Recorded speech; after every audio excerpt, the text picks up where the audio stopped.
it's just an old beat up truck. Some say that I should trade up now that I got some. It is February 9th, 2017. We are here for our 5th podcast. We have made it to number 5. So we've got a couple of things to talk about today, but mostly Twitter marketing. I think a lot of people have a lot of trouble with their Twitter marketing. It's kind of confusing for some. But anyways, we've got 7 tips today for maximizing Twitter as a marketing and engagement tool. So I was telling my partner the other day, I told him, Facebook may have the largest number of active users, but no platform is better at connecting brands and their followers in real time than Twitter. So unfortunately, very few marketers understand how to properly leverage Twitter. So if that sounds familiar, well, you need to revamp your approach and focus more on engagement. So let's talk about why Twitter matters. The value of Twitter lies not only in its reach, but also in the strength of individual interactions on the platform. So I put together 3 statistics that I'm going to read to you right now that I think are very key for Twitter marketers, small companies, and brands. So there are an estimated 1.3 billion registered Twitter users. So of the 1.3 billion, roughly 100 million are active on a daily basis.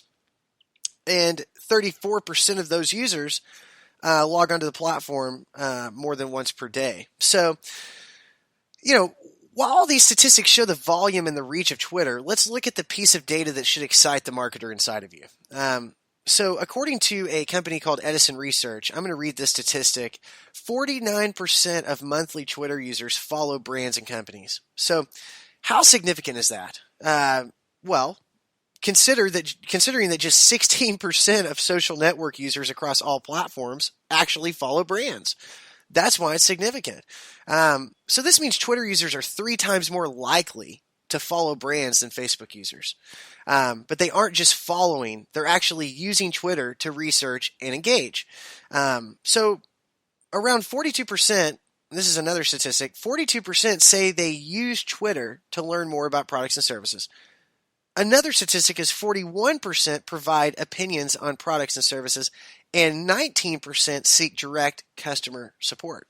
So when you combine all of these numbers with the fact that 51% of Twitter users make more than $50,000 a year, you can begin to understand the immense value lying beneath the surface of this seemingly confusing platform. So let's talk about 7 ways. First, I want to say the first question truly is, I think everybody's wondering, how do I increase engagement with my Twitter page, with our Twitter representation online? So as a marketer, your goal should be to tap into the strength of Twitter as more of a marketing tool. So, sure, it's a great platform for disseminating advertisements and getting your brand name in front of people, but the only way to maximize its value is by leveraging it as a tool for engagement. So the issue is that many marketers don't take the time to make engagement a priority. They're too worried about focusing on quantifiable metrics, right? Like impressions and follower counts to zero in on individual interactions. So if that sounds familiar, you can rest easy knowing you aren't alone at all. However, it's very imperative that you do something sooner rather than later. So let's take a look at some expert advice regarding simple ways to increase engagement on Twitter. So the first tip I've got is knowing when to post. Timing is everything. So maximizing engagement is all about tweeting at the right time. Typically, there's a 12-hour window within your audience's time zone where most users are active. So let's just say tweets between 8 a.m. and 7 p.m. receive 30% higher interaction. If you want to further narrow down your time frame or that time frame, you can use a tool that we use here at .og called Tweeriod, spelled Tweriod.com, to see when your tweets will get the most exposure based on a number of different factors related to your audience. It's actually really cool to use. So timing is everything. Know when to post. Know when your audience will interact and engage with your post, because the time is and other metrics associated with that are going to be your biggest factors. Our second tip is asking for a retweet. And this might surprise some of you guys, but a big time marketer named Dan Zarella, said one time, and I quote, "Traditional marketers and salespeople have known for years and years that if you want someone to take a specific action, you have to actually ask them to take that action. But for some reason, when we made a shift to social media, it suddenly became uncool to use calls to action." And I end quote. And that is a very powerful quote, and he's right. I think a lot of social media marketers find it to be uncool to do so. And to you, it may seem strange asking for a retweet, but it's not necessarily inappropriate on Twitter. So I think that users understand the value and the place for retweets. So as long as the content is conducive to retweeting, you should see some action. So, in fact, you should see a big response. I was looking at an infographic from HubSpot yesterday, and they said that tweets specifically asking for followers to retweet receive a retweet rate of 12 times higher than those that do not. And when retweet is actually spelled out versus abbreviated to RT, the retweet rate is 23 times higher than average. And so you don't want to ask for them in every post. I mean, you're going to come out across as pushy or needy or just absolutely crazy. But occasionally a well-placed retweet request will produce some nice returns. Number 3, use the proper tweet length. I see a lot of posts where people are trying to use every single possible character they can to get a tweet out. And, that's because Twitter has a character limit. But don't try to use every last character you're given. Research has shown that shorter tweets receive higher engagement on average than longer tweets. So the reason is that users tend to scroll quickly. Longer tweets overwhelm people, whereas a brief tweet can be consumed in a matter of seconds. So anytime you send out a tweet, ask yourself if it can be shortened. Don't simply abbreviate words with internet slang, ebonics, and acronyms. Users find these types of tweets really difficult to understand and super unprofessional coming from a brand. So try to work on the proper tweet length. And speaking on internet slang and ebonics, our 4th tip is to adjust your vocabulary. So speaking of vocabulary, I don't know if many people know this, but some words resonate more with Twitter users than others. So according to research from Nielsen, and yes, Nielsen did a social media research project, tweets with the words top, follow, and please are more likely to be retweeted. Other phrases and words that see a lot of engagement also include check it out, new blog post, and free. So you definitely want to study, effective vocabulary when it comes to your Twitter marketing and see if you can kind of push that into your strategy.